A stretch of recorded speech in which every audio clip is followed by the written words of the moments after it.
Hi, my name's Phil. I like talking about politics, and in this video, I like to discuss the latest Northern Ireland Protocol arguments centred around the UK government's desire to remove Article 10, claiming that it's unnecessary given the trade and cooperation agreement that was subsequently agreed.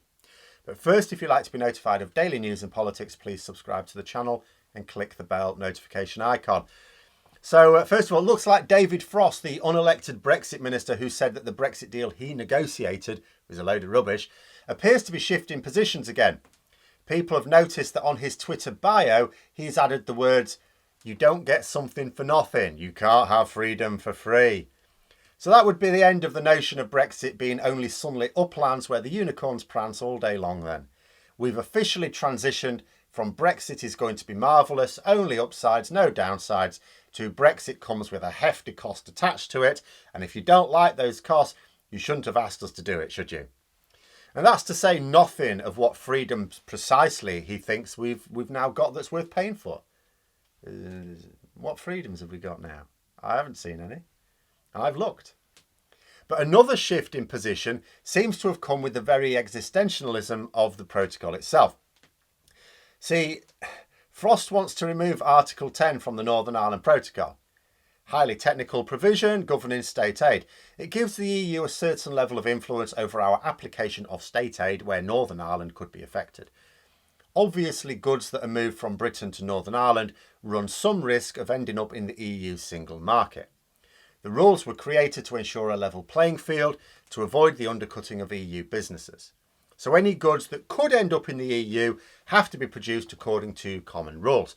All fair enough, but the argument is that Article 10, along with the rest of the Northern Ireland Protocol, was written, agreed and signed into law before we knew what form any further agreement with the EU would take, or even if we'd get one at all. You know, it's been argued that the purpose of Article 10 of the Protocol now exists in the trade and cooperation agreement that was arranged at the end of last year, just before we left the EU's customs union and single market. Now, owing to the technical nature of this whole issue, I don't really feel able to say whether or not there is now a need for this provision of the protocol.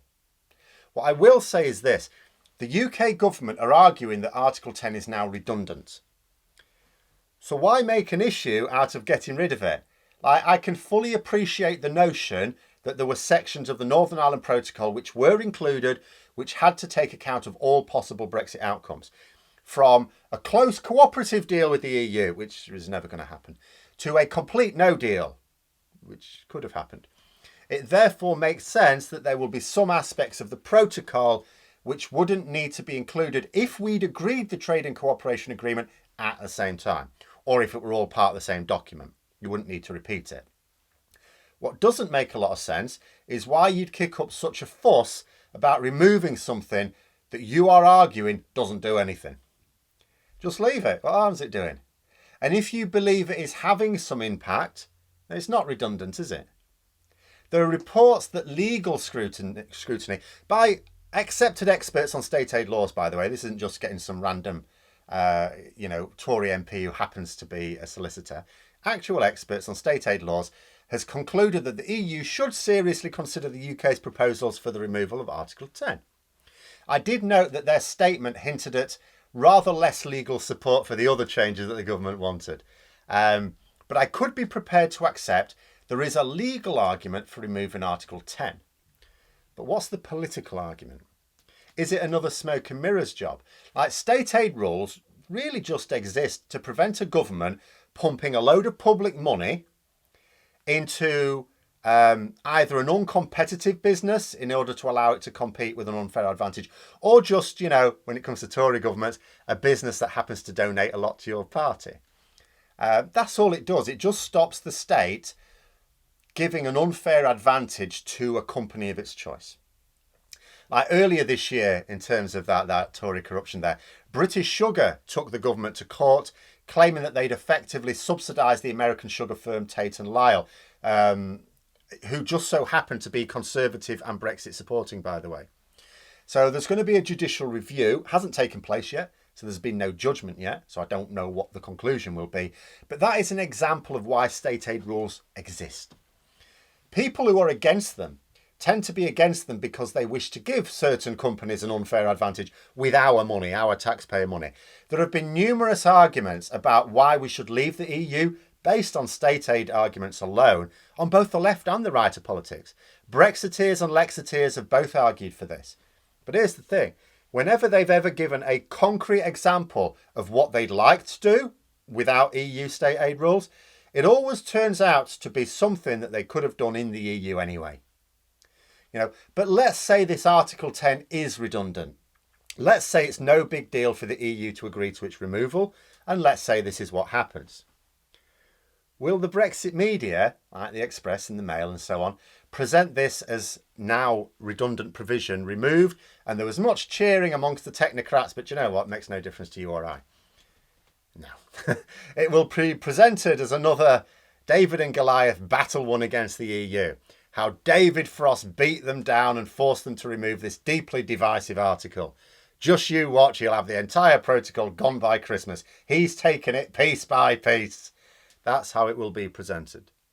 At a time when the government cannot point us to any wins of Brexit, Brexit itself has ceased to become the vehicle which delivers our new golden age. There is no golden age. It is now a fortress against the imagined attacks by the evil EU. The bottom line is that either Article 10 still has a role, even with equivalent provisions in the Trade and Cooperation Agreement, or it doesn't. The EU will either agree to its removal or they will not. If they don't, the government will just complain about how the EU are being petty and spiteful. If they do, they will crow about how they defeated the EU again. Hurrah for Brexit! Hurrah for our unelected Brexit minister. And what will be the tangible benefit from removing Article 10? For either businesses in Britain or the people of Northern Ireland, what will they get out of it? If the government are right and the article is redundant, not a thing. It'll make no difference other than saying, well, you can save a bit of toner should you ever want to print out the Northern Ireland Protocol text. Also, even if it is considered redundant, will the EU really be willing to remove it? Given that the UK government has acted in bad faith regarding the implementation of agreements with the EU, isn't it just better to keep it? After all, the change, you're talking about change to a law here. The change would require parliamentary scrutiny and approval in the EU. Not in the UK, not in Westminster, but that's because we don't bother with all that democracy nonsense over here anymore. We have an unelected minister in charge of the project. MPs won't debate or vote on it. But the EU insists on all that tiresome democratic process, so they will have to have committees considering it. They'll have to eventually have a vote on it. Sounds like a bit of a waste of the legislative timetable for something that even those wanting it removed argues that it does nothing. I mean, what we're asking for is for the EU to use up some of its parliamentary time when it already has lots of other emergencies to deal with, to remove something that they don't care about and that we argue doesn't have any impact other than possibly political. They know by now that all we will do with it is bash the EU in their domestic media. Why would the EU agree unless they get something in return?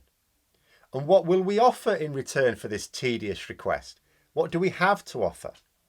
The EU have their deals, both the withdrawal agreement, including the Northern Ireland Protocol, and the Trade and Cooperation Agreement. They are both legally enforceable treaties that got them what they wanted. They are under no obligation to consider changes. So why would they? Why would they? But those are my thoughts. Let me know yours in the comments below. I hope you found the video interesting. If you did, don't forget to click the like button. If you'd like to support the channel further, please also click the Patreon link for details. And until next time, I'll see you later.